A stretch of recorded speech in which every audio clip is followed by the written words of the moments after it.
next morning, the lunar capital became an ice kingdom. At least that's how it felt.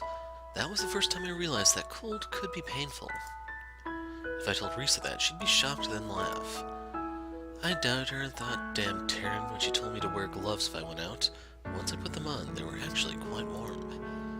Gloves are considered working class gear on the moon, but on Terra they seem to be able to be used to stay warm. That being the case, I walked through the outer district. The dome lights burned, causing the frost scattered here and there to glisten, as I made my way to the streetcar station.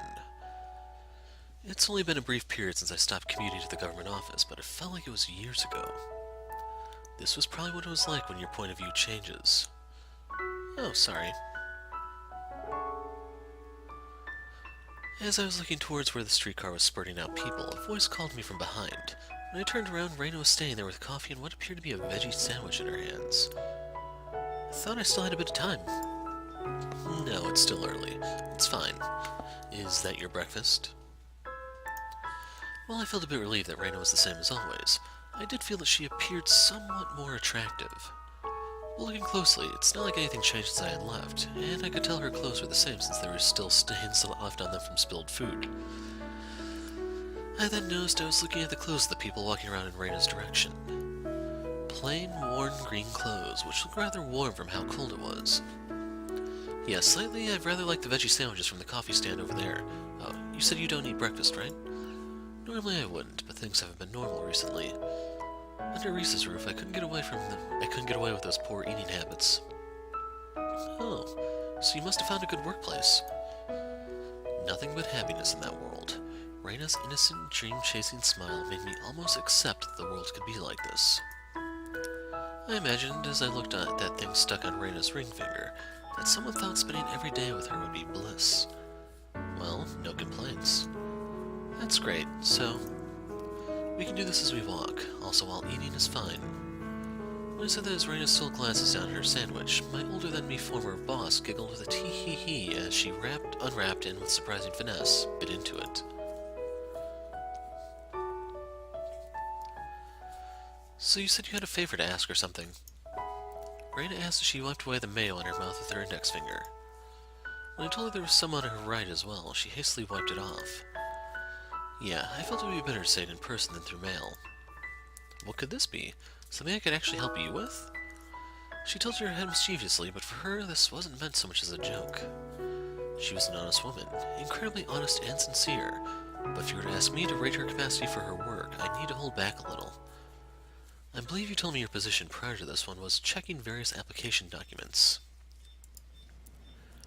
Rain looked at me as she bit into her veggie sandwich, and made an inescapable crunching sound as she tore a piece off. Then, after chewing childishly, she closed her eyes and swallowed. I suppose I won't be able to follow along too well. I'd like to take a look into the government office database. Rena looked at me and took a sip of coffee. It looked like morning inside the dome, but the temperature hadn't gone up much at all. When Rena moved her lips away from her coffee cup, an almost magical wisp of white breath rolled out. Is that for your job? Her eyes now looked like those of someone from the outer district. She looked pretty stable when she's out and about. In the sense that it follows suit with my employer's intentions, yes. Do you think you can use that kind of phrasing to blow smoke again? No, you're no longer one of my subordinates, nor are you a government employee. She said so flatly. A highly moral government employee. I was a bit relieved that she was like this. I guess you really did end up with work that isn't that good. Rena stopped as she looked at me and spoke. Getting money all of a sudden, then giving up your scholarship. Well, it certainly isn't something particularly grand, much like all jobs on Schrodinger Street, really. At those words, Rena gave an awkward smile. Oh, so Haru actually is really good with stocks. Not really good. I do seem to be a bit better than the average, though. I'd said it in a way that would displease Rena, and she did indeed put on a displeased expression. No, I have no intention of playing part in money-making schemes. That's a dirty job. I was wrong about you. Rena began walking off after saying that. I wouldn't be able to catch up with her on my legs. That's why I yelled out instead. For justice. What? Rena looked back, her brow furrowed. This would be for the realization of justice. My face was always expressionless. It made me appear sullen and occasionally upset. In this case, however, it probably made me look more serious. They said there's too much ill intent on the moon. What are you talking about? My employer is the type of person who says those things. That was in the car from Grand Central Hotel as we were headed to the restaurant. Eleanor was the same. She couldn't accept something distorted while it was in its distorted form, the type that's difficult in life. Rena was doing it in the corner of a branch office out in the middle of nowhere, so that's fine for her, but that wasn't the case for Eleanor. As Rena managed to read the emotions from my deadpan expression, she gave a small gulp.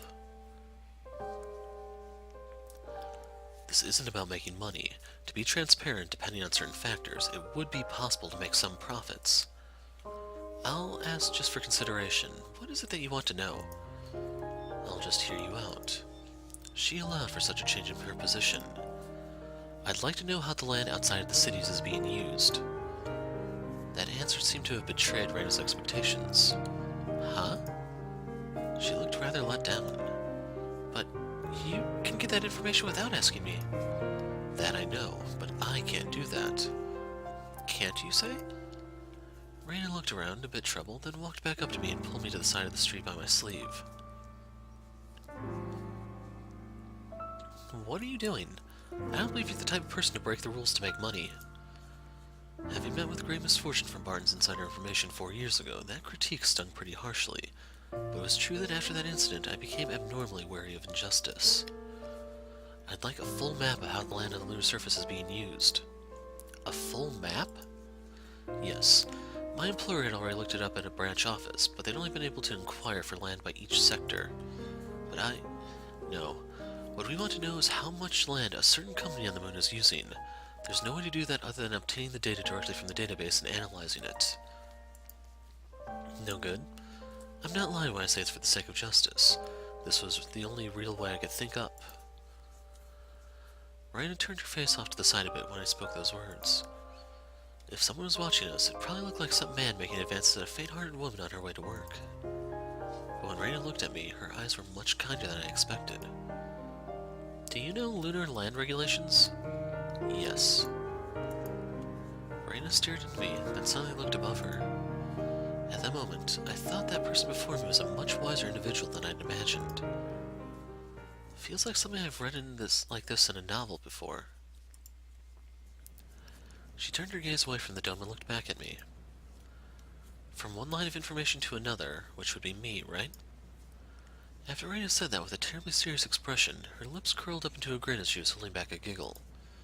Please, this is for justice, but for now I cannot speak in detail.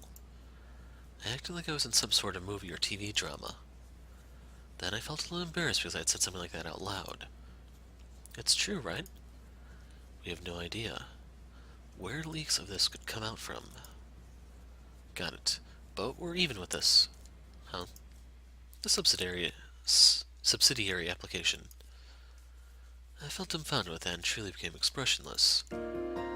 Honestly, not taking out that hostage until the very end. It's almost like I'm the bad one here. Yeah. I didn't even have the faintest intention of doing something awful like using that as a hostage. But that was... Yes, that was my justice. You agreed, but also let me get away with it. The lunar surface is filled with ill will, so much so that even if you were to walk straight with good intentions, you run into it. Please, do your best. Rena said that and began walking off. I think I can send an email around lunch. Would that be alright? Yes, that'd be great. When it's realized, please tell me what kind of justice this was. Rena spoke from far off, waving her hand high in the air without even bothering to look back. I waved back like an idiot. A plain and simple woman? See my eye for brand selection only worked on stocks.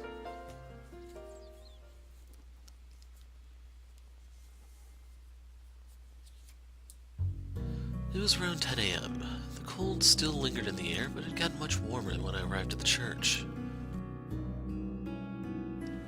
It took a while because I went to a cafe and lost myself in thought, watching as people headed off to work hunched over against the cold. Other than the temperature dropping 10 degrees, everything went on as usual with some warmer clothes and a bit of unrest. After 9 a.m., the exchange would open, and the confusion from last night would take off like a rocket. Yet the world went on as usual, which was slightly mysterious but interesting. But for Chris, that wasn't the case, as she was fully submerged in the market. I figured I'd probably have today booked with Chris, so I wanted to give myself a little alone time to think about Avalon. In the end, though, I only ended up thinking about what happened yesterday. That, and I figured Chris might get angry if I was really late. I returned to church with an aw man, but Chris was already gone. Where's Chris? Goodness, you finally made your way back. She already left a while ago. I scratched my cheek lightly as I stood with him in the church. It felt somewhat more refreshing than usual in there, likely because of the cold. She waited around restlessly up until about 8:30, actually. She said she had trades or something and headed off to Newton City. I see. With that, I remembered that even if the program was running at full automation, Chris wasn't able to do the trades herself unless she was at the office. She couldn't run the risk of running that program automatically in the sporadic market, so she was probably doing them manually. Even if that wasn't the case, if it was someone else's money Chris was fiddling with, it was her responsibility. She seemed rather worried, actually. Risa, who had been wiping up, placed her hand on her hip and looked at me disdainfully. She posted losses unexpectedly, but it wasn't where it could topple her over. The first time I posted big losses, it felt like my guts were being torn out. But something one must get over, or else I don't think they should be investing. Of course, losses that topple you down are different. Even a flexible stick won't break if you bend it enough. You need to support it when that happens. I understand the reasoning, but do you just keep continuing to take losses, bear with them, and continue until you take a loss you can't bear? That depends on the amount you wager. In the worst case scenario for Chris, she'll be $1 million in the red and get fired. What happened with me, there was a bottom to hit. That was what Risa was worried about. That was why she was being so protective, to the point that Chris had called her stubborn. I trust you. I remember very well that one of the reasons I'm working at Eleanor's is to protect Chris. Can't tell from your face. It was supposed to be a joke. I shrugged and started to head back to my room. Risa called out to me. But... It's a strange occupation. You mean stocks? Yes. The reason why Chris was so restless yesterday was also because the dome temperature was lowered 10 degrees, wasn't it? Well, that's about right. It's mysterious. Really. Very. The temperature dropped 10 degrees and a company's worth drops 10 degrees? It was something which only a complete amateur would say, but it seemed to hit upon something deep at its core. Well, stocks are vouchers for a corporation's profits, so if you expect the profits to decrease, then it's the same. That decrease in corporate profits, is there really a connection between that and the dome temperature lowering 10 degrees? I was going to retort that Emerald Industries lowering the temperature was in fact a sign of the spike in energy costs, and thus a sign of the energy costs for corporate operations going up, but I gasped in revelation. That was the exact explanation I got yesterday when I ridiculed the sudden spike. I lightly poked myself in the head, admonishing myself that I now couldn't laugh at Chris about this. No, you're absolutely right. There is no logical connection at all. It's all assumptions. This will happen in the near future, no question about it. This is a place where people go guessing what other people think, normally outwitting them, or even where people go to outwit those people to make earnings. Meaning, it ultimately doesn't matter what one company or another does, mostly. Risa folded her arms. That look on her face said, and sometimes during this assumption competition, reality throws out a punch. Punch? Yes, like, hey guys, reality ain't that simple. Open your eyes. Then after everyone panics from the hit, they think about what the world will be like after taking it. Does that mean it somehow becomes a solution to the problem? Not at all. But unless it comes to wake them up, they'll remain asleep. Then, is there even a need for stocks at all, I wonder? Risa folded her arms and cocked her head at the side, but I had no answer for such a deep inquiry either. Originally, it had a much different purpose, but now it may be something different altogether now. Then, what reason is there to have them now? That's... I shrugged as I answered. Perhaps a ticket to dream. Nightmares included? Yeah, but this is only for a dream. When you come back to the real world, least have people to pull you back to the real world. It won't kill you. Risa stared into my face, then let out a big sigh. I'm so happy you're growing up. The tuition was high, though. I pray Chris doesn't need to pay that out. I believe I was able to make it into college because I had 2 tutors with me that I haven't been able to pay the tuition for. Risa gave a wry smile like a cringe and spoke. Then, shouldn't Chris's teacher be near her now? Well, it's about time to get going.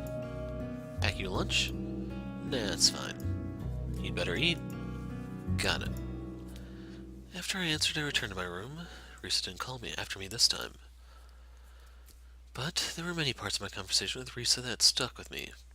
That's right. Investing really was all just accounting for expectations, so that's why those punches from reality came unexpectedly. People's expectations were all two-dimensional, and no matter how much they filled up the gaps with mathematics, there were unaccountable elements. I got ready, boarded the tram, and went up to the office. There, Chris was sprawled out face down at her desk, exhausted, and Legoff's tie was crooked. That bad. Legoff coughed, then coughed once again. Seems without me even asking, he must have spoken so much his throat had gone sore.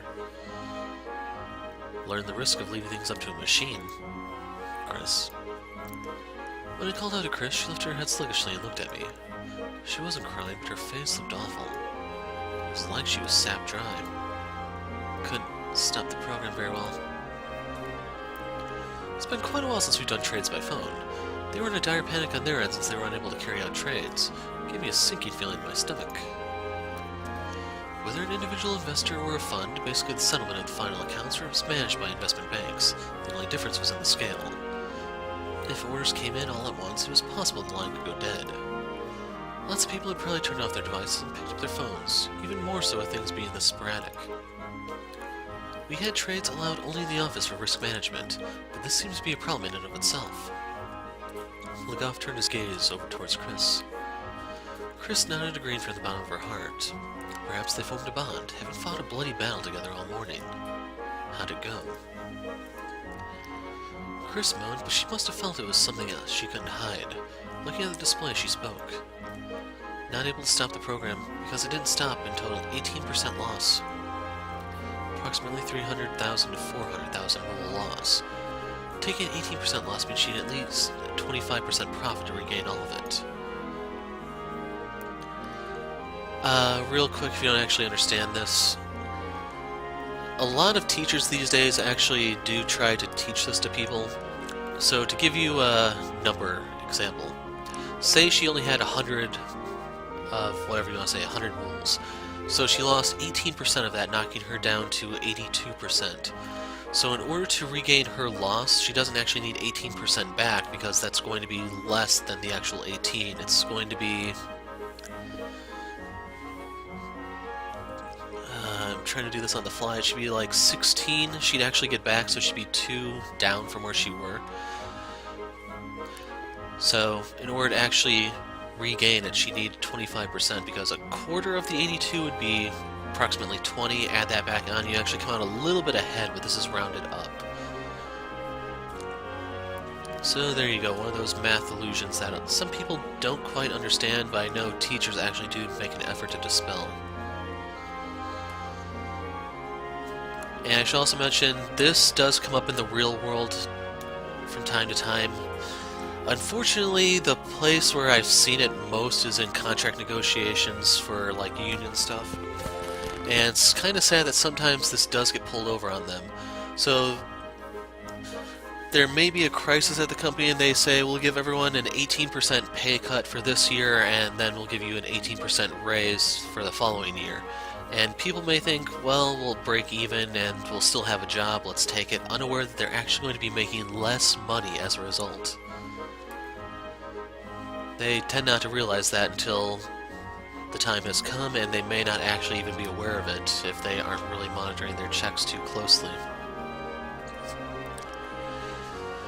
In the world of investing, the numbers for going up and down steps weren't the same. Ah, there he goes. Except he didn't elaborate. It's a shame for Eleanor, the financial backer, but it was a good lesson learned. I said that as I took my seat. I think it was Admiral showing up in the afternoon making irresponsible statements. It's a given in trade that your expectations were off. It's a given you post losses, too. Chris groaned and Legoff spoke. You appear quite resilient to loss. It may have been a snide remark for him, but without looking at this former Swiss banker, I spoke. I've seen the world at minus 250% before, so my blood must be ice cold too. An email from Rena came right when I opened my tablet. The data classification is terrible, she wrote, so you'll have to do something about that. I wrote a response thanking her and sent it. I hear you're devising a project with Madam. Yeah, I was looking that up all morning.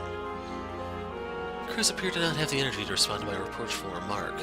Having straightened herself up, she could only sit absent-mindedly in her chair.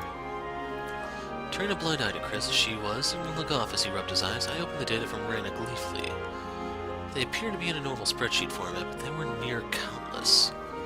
Also, just like Rena said, the file titles were divided by land coordinates, and by file names you would be able to tell which one had Avalon written in it. I pressed my lips together for a while, then looked at Chris. Chris appeared much more childish, likely from being exhausted, and looked over at me with an innocent expression. I turned my tablet over to Chris. I'd like you to write me up a program. Chris gave a smirk and spoke. Just for a bit. If Legoff wasn't here, I would have pinched her cheek. Chris took my tablet, opened up an editor, then looked at me. What kind of program? I'd like to search for a certain word in these files and extract the data from that. Okay. And I'd like to have the numbers from that. Okay. Also, if possible, add up the numbers from those files. Understood. She punched the keys without pause while listening to me, and in no time she turned it back over to me. Finished.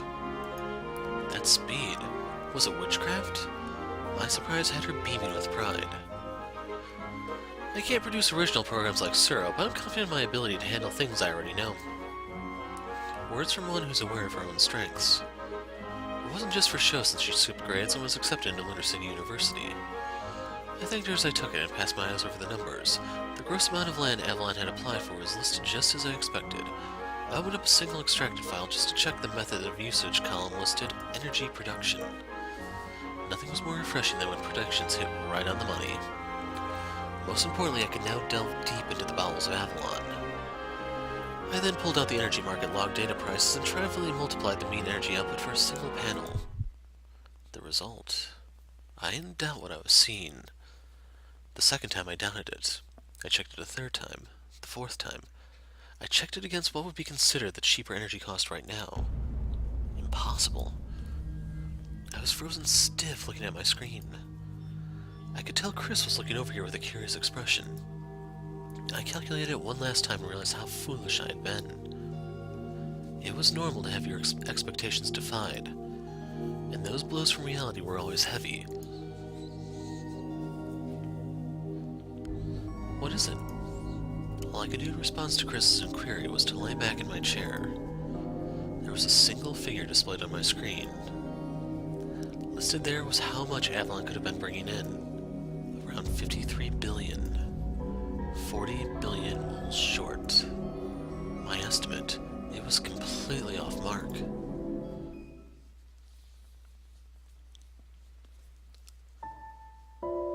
Once I'd calmed down from my confusion that afternoon, I spent my time looking over that afternoon market.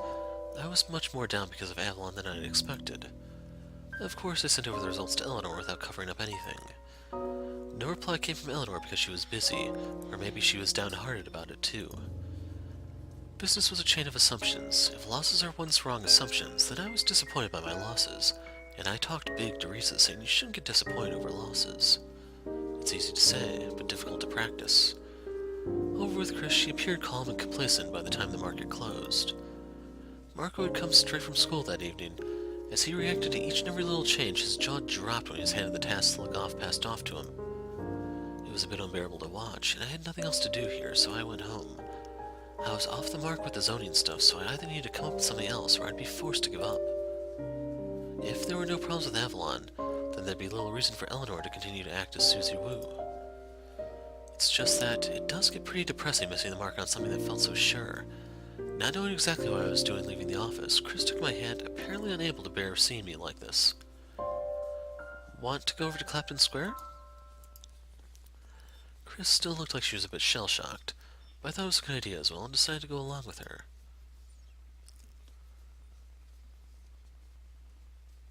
A cold wind blew when we left the shabby building used to enter the office. Chris giggled when I braced myself in shock. Sure is rare to have wind like this on the moon, isn't it? What is this? I believe it's from the rapid change in temperature. The town is warm when the sun is out, but since climate control in the dome has been lowered, then when it's colder... A cold wind blew through and Chris chuckled again. Winds like this pick up. So it's common on Terra. In the colder areas, it's not like this at all, though. So I've been sheltered all my life. If you've been sheltered, then who wouldn't be? That thing you said to Legoff today, the way you said it was a bit... yeah, but it was really cool. Chris said that as she was practically embracing my arm. Her cheeks were a bit rosy. Her cheeks were a bit rosy, maybe from the cold, or... saying, you've seen the world at minus 250%. These last 4 years you've told me so much stuff, but today having experienced my first loss and what it's like, I feel like I understand it a bit better now. I looked at Chris from the corner of my eye, then pushed up the corner of my lips with my free hand. It was a bluff. No way. Chris, contrary to form, flat out rebuffed me, then whispered. It was really scary. Chris and I walked clumsily down the chilly Schrodinger street. It was all just numbers going down, yet it was really scary. It wasn't her money. She wouldn't die if she lost it. She wouldn't bleed over it. Yet losses do impose fears if one were bleeding out. Even if the pain from falling down and hurting yourself wasn't there, it resembled the terrifying memories of the sight of blood gushing out. Stop, please stop. You know why it turned out like this, and you weren't able to do that thing. The world of minus 250% was an Arctic wasteland. This cold doesn't even compare. Sorry I wasn't able to come back in the morning. I said that to Chris, feeling the pangs of my conscience. Because I knew Chris was scared and was looking for something to cling to, I had wasted a bit of time. It took a bit for Chris to respond, maybe or maybe not having seen through that little lie of mine. She finally spoke. If you really are sorry, then you'll make up for it, right? That face, so bashful and giving her all. I clasped onto Chris's head with my free hand and patted her like I was mixing it around. No, jeez. Chris blurted out like she was angry, yet seemed to happily sink her head into her neck. When I took my hand from her head, she said this with a smile. Okay, Haru? On the chilly lunar surface, that sunny smile of hers seemed especially warm. Over those last 4 years, she'd always been nearby and this affectionate. I sighed and nodded. Nothing but a nod. Then, let's eat at Clapton Square. Oh, before that, I need to contact Risa. As Chris took her own tablet from her bag, it seemed that I got a message on mine. I figured it was probably an email, so I took it out of my bag and checked. Chris looked over at me as she took the tablet. Chris looked over at me as she took out the tablet transmission jack. Oh, I don't know if this has been mentioned before. I'm not entirely sure what it is, but it seems she was calling up the church. Then, when I looked at my tablet, I tensed up. It was a message from Eleanor. Thank you for your message. I calculated it out as well. It is a rather unfortunate result. I felt like she was being considerate toward me as I felt a tugging pain deep in my chest. But there was more. So I'd like to speak with you a bit, but where are you right now? From what I heard from Legoff, you just left the office. If possible, would it be fine if you made your way over to the hotel? I was about to send a quick reply, but gasped and froze. Right next to me was Chris, going on and on about little things. I don't drink. It's not a bad story like that. She gave a troubled laugh, but it looked like she was enjoying herself. It could be because Chris seemed so happy that Risa was worrying her about this and that. It pained me to interrupt Chris, but Eleanor must have called on me because she had something to talk about regarding Avalon. I placed my hand on Chris's shoulder as she was speaking with Risa. Chris. Oh, 1 second. Haru, Risa wants us to buy something on her way back. Chris was making a face that seemed to say, what a bother. I spoke to her, my own face expressionless. Sorry, Something came up. What? Chris froze with that smile. Only her eyes looked shocked. What? Sorry. I'll do the shopping and I'll bring you something back. From her earphones, I could hear Reese's voice say, Chris? When I tapped Chris on the shoulder, she finally recalled that she was in the middle of a call. Her attention was back on her tablet, but her gaze was focused directly on me. Sorry. It seemed she understood that any thin chance was now gone. Risa, actually, I'll be right back. I heard a huh from her earphone, and Chris hung up right after that. All the while she put her tablet into her bag, she didn't show much of any emotion. When the bag clicked shut, it was as if that were a switch, as a smile appeared on her face. Don't go in any bad places. No, Chris. Well, I'll head back now and look over what happened in the market. I'll wait up for you. Before I could finish saying the is, Chris jerked sharply on her heel and quickly started walking, still with that smile on. Then, before disappearing off into the crowd, she turned back and gave me a big wave. Then she took off walking again. I felt like I'd done something awful, but things with Eleanor were more important. With a heavy heart, I sighed as I replied on my tablet. I'll head there now. The reply came quickly. I shall be waiting. Have you eaten? I was about to reply that I hadn't eaten, but I felt it would look bad if I was expecting her to prepare something right from the start. Thinking a bit, I wrote, Shall I bring something? The reply was short. Then a hamburger from the Golden Arches, that have spread the world farther than any religion, if you would.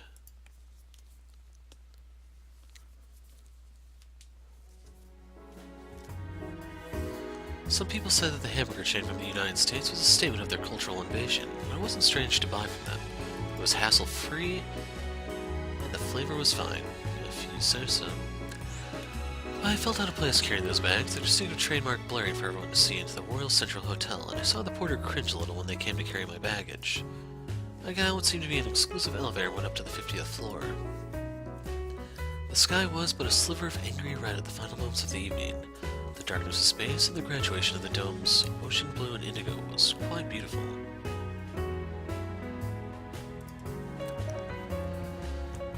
The view must have been much more splendid from Avalon's headquarters. I would have been surprised if there were people willing to commit to a bit of wrongdoing just to obtain that view. I rang the bell for room 5002 as I thought of that. Good evening. Good evening, my apologies, asking you to run such an odd errand. Not at all, it's been a while, so I figured I'd get some myself too. Eleanor smiled, moved back from the door, and opened it. The room was the same as always, but she seemed to put some effort into cleaning as there was now a path. Technically, the dining room was over there, so over there. Her use of technically concerned me, but as I traversed through the mountains of documents and not the constructed pathway I understood. Damn. I see. Technically. Normally one would be able to dine while overlooking the 100 million mole skyline of Dune City from the 50th floor. Right here, the long table is covered in piles of books and documents. Taking into account that she used it as a storage space, the way it was piled was awful too, since it was impossible to pull out the other chairs. The only seats available were the two facing each other, the head chair making three. Aghast, I placed the hamburger bag on the open table space, and Eleanor brought in a teapot. I brought drinks. No, this is for if I start choking. Huh? Carbonation. Does it not become a problem? I looked intently at Eleanor's nervously smiling face. She has probably had a problem with it before. Imagining that happening, she seemed a bit silly and cute. Thus, I always have lukewarm tea ready. Where are the knives and forks? My, you certainly are a bit mean. Though she was implying I was taking a jab at her noble descent, I was actually rather serious. Especially considering the tea set she put on the table in case she choked on her 8-bowl combo meal looked like it cost 2 or 3 digits more. Then let us eat. When Eleanor spoke those words, I took out a hamburger in this very unbefitting location and unwrapped it.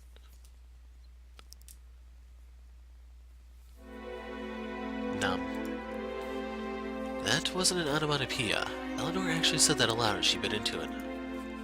I couldn't tell if it was because Eleanor's face was small or the hamburger was large, but it almost looked like she was being eaten by the hamburger.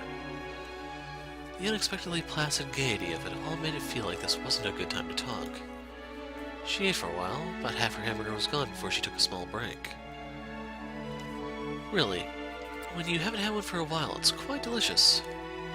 Saying that, she wiped the mustard and ketchup around her mouth. She gave a pleased sigh. Normally, it's like what we had the other night. Oh, no. Cereals, nuts, and such. You don't seem to have a very praiseworthy diet. It always becomes a delay. Yeah, it always becomes a delay for my work. They do prepare quite a bit for me when I'm acting as Susie Wu, however. Why not room service? I tried it a few times, having to focus on it each and every time became a hassle. Like needing to eat with a knife and fork. That's correct, like needing to eat with a knife and fork. Eleanor laughed, biting into the hamburger. But if that's the case, I think you'd be up to your ears in fast food, and yet you said you haven't had any in a while. That's correct. I try not to eat it normally. Legoff would become angry. She drank her soda, slightly embarrassed as she corrected herself. Because you'll gain weight? I'm told I should gain a little. That's true. Eleanor was a bit too slender. I responded curtly as I took a fry, hoping my answer in this awkward situation wasn't misunderstood. Also, if I were to eat such hamburgers, it would be difficult to burn it all, and I wouldn't be able to continue working. I'd suggest more exercise. Well? Eleanor said that, then took a fry, elegantly dipped it into some ketchup, and bit down. Watching her dainty movements made it feel like I was watching a ballet. So you finished working today and you're calling it a wrap-up. You're calling it a wrap with a burger. Yes. Eleanor said that, biting her hamburger, taking some fries and drinking her soda. Watching this less than noble dinner did leave me feeling a little uncomfortable. No, it wasn't that hamburgers and nobles don't match. It was Eleanor's expression. About Avalon, I had gotten your hopes up for nothing. When I said that, Eleanor's hand paused for a second. But she soon picked up a fry and munched down on it. Not at all. It's always like that with corporate investigations, especially for those you have preconceptions about. She tilted her head slightly as if cringing, suggesting that it really did happen often. It hasn't made me lose heart that much. Oh, but... Eleanor abruptly added on to what she said. Certainly, I'm not saying I was without expectations. That is not it at all. No need for pleasantries. No, honestly. Saying that, Eleanor's expression became dreary. When I looked at Eleanor, she looked up and forced herself to smile. Is it the medicine again? It was enough to make her drift off to sleep mid-conversation in the cafe downstairs. But it didn't seem like that. Eleanor shook her head with that wry smile, let out a deep sigh, and stretched out.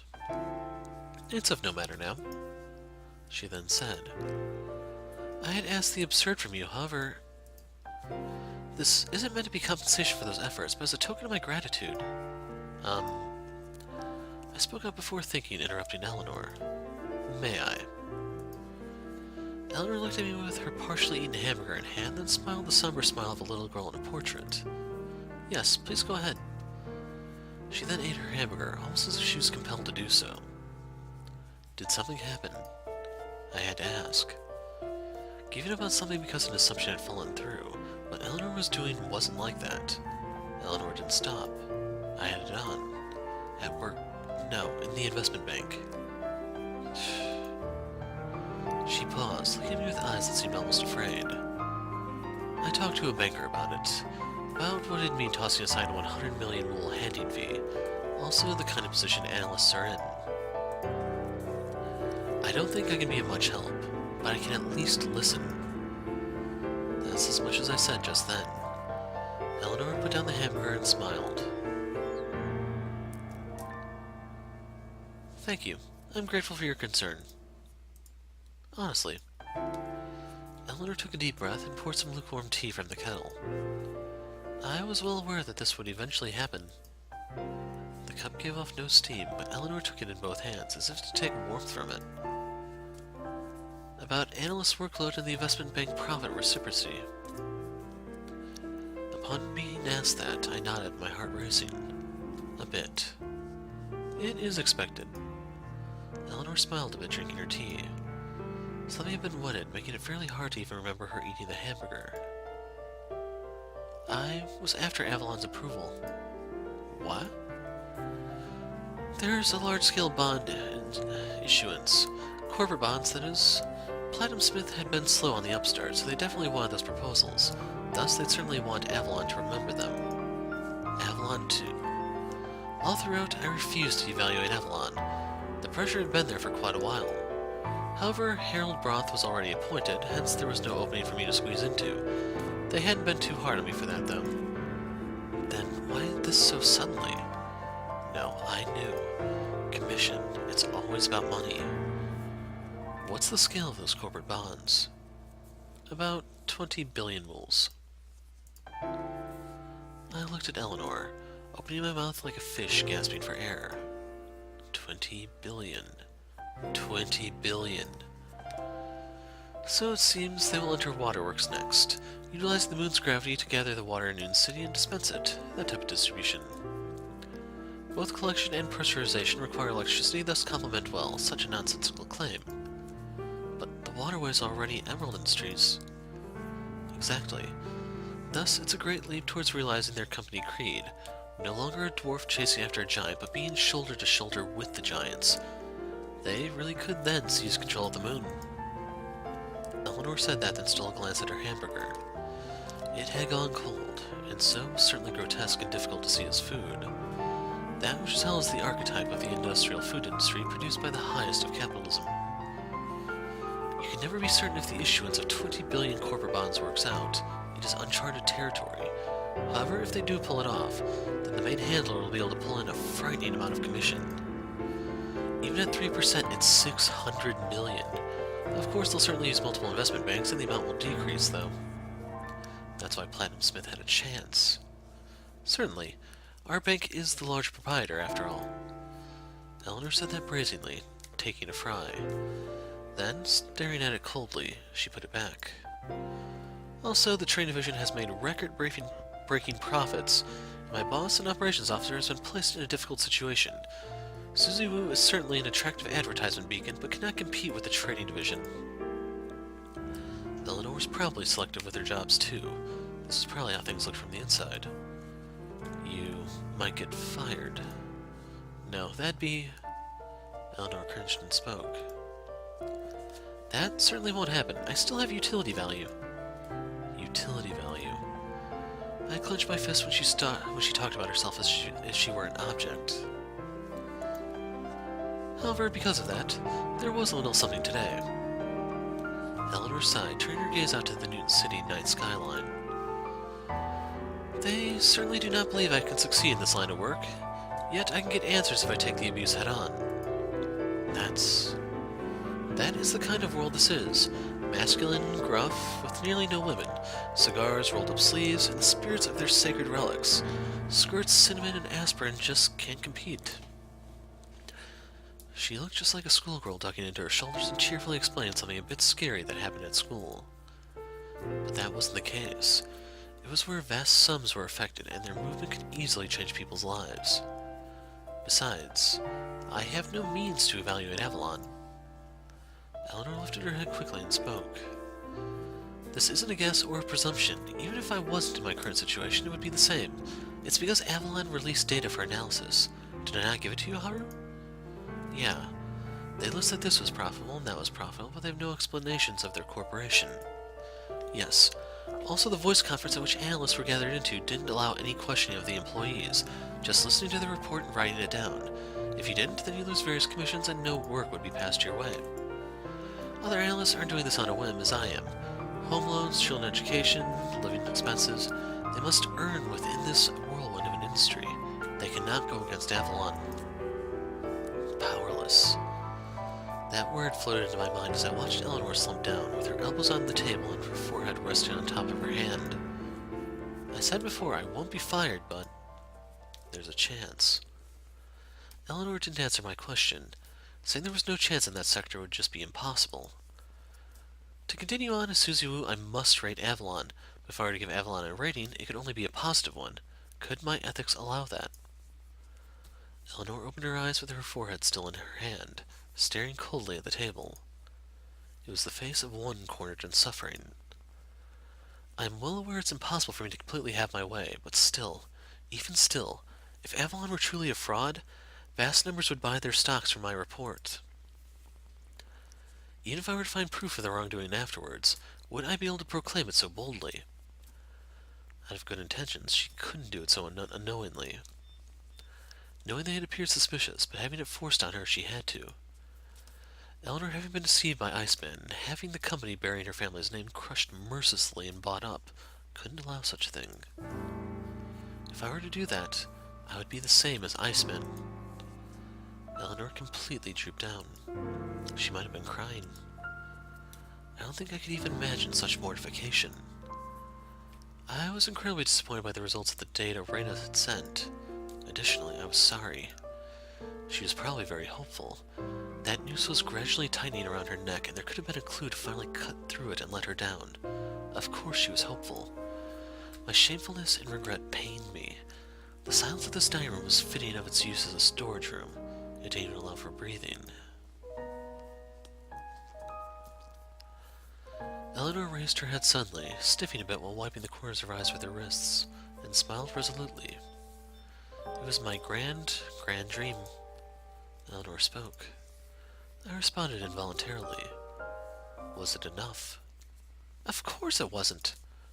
Eleanor screamed. This wasn't because I had some sort of proposal. I remained silent, saying nothing. My apologies, but enough. Both her grand dream and her partially eaten hamburger, while they were hot, there was nothing sweeter. But if they became cold, they were disgusting, and even looking at them caused discord. It's enough. If Avalon is truly a fraudulent company, then that will certainly come out eventually. The longer it takes, the higher they'll be. Iceman as well. So I'll just watch their freefall. That's enough for me. She wasn't seriously saying that. She was just forcing herself to say that to comfort herself, disregarding how painful it was to her. That sounded like she was blaming me. Again, I wasn't able to help someone. I've done all I could as well. Lifting her face, which looked tired but somewhat relieved, Eleanor looked around and spoke. Did all I could. Then there was silence. A person who trashed their hotel room to this degree said they'd done all they could. Those words couldn't ring truer. But what made my heart ache was that Eleanor's face wasn't that of someone who'd given their all. It's the face of someone blaming themselves for crumbling to their knees and accomplishing nothing. That's right. Eleanor was not blaming anyone. Eleanor truly was blaming herself for making those irrevocable blunders. Looking at Eleanor like this, it felt like my right hand was cramping. 4 years ago, that black-haired girl who continued to blame herself reached out to me, but I'd brushed it off. If I could turn back the clock, I didn't think I'd ever brush it away. Never brush it away again. I think I knew what was most important then. If so, then what should I have been doing? If I was to reclaim even a fraction of what I had 4 years ago, what could I do? No. I spoke spontaneously. After saying that, I wondered what nonsense I'd say, but my mouth continued to move on its own. There's still something. There's one thing that can still be done. That would... Eleanor uttered that as if baffled, then soon her eyes became intense. That would be what? And why now of all times? The obvious question. Eleanor's eyes weren't full of hope. Those eyes said, don't utter such nonsense, even if it's only to insult me. That was certainly true. But I wrapped my mind around it desperately, just to come up with something, anything. It's not often you get a chance. It's not often you get a chance to reclaim something you've lost in life. Risa had slapped me on the back and said that to me before. I desperately sought out the words then. There's no confirmation. But if possible, there is still something I can do. Eleanor sighed and looked away. That would be, check the generators. What? Instantly, she turned my way. Certainly it's here on paper, but that's only a document. Even with the welfare institution applications, there are guys that plan things out. Even back 4 years ago, having that stock fingered on my tablet when I was in the cafe under Barton's hotel. I then blindly believed there was a mountain of treasure slumbering there. But I didn't check it with my own eyes. I stopped thinking and didn't use my head. I hadn't done everything possible with everything I could have possibly used. It wasn't that I couldn't. I just didn't. If you're really going to quit, quit after putting the room in this state. Shouldn't you at least end this kicking and screaming? Then, if it's still no good, chasing after that searing white light, maybe it could end without it turning into a nightmare. I felt that if we tried everything possible, then even if you did regain what was lost, you'd at least be able to forgive yourself. Of course, it would be impossible to confirm all of it, but I would want there to be no regrets, unlike how I was back then. Not believing the government documents and going those few hundred kilometers to check the generators. If there was nothing then, oh well. It may not actually be that simple, but I had now stretched my hand out to the limits. Would she understand how I felt? I stared at Eleanor.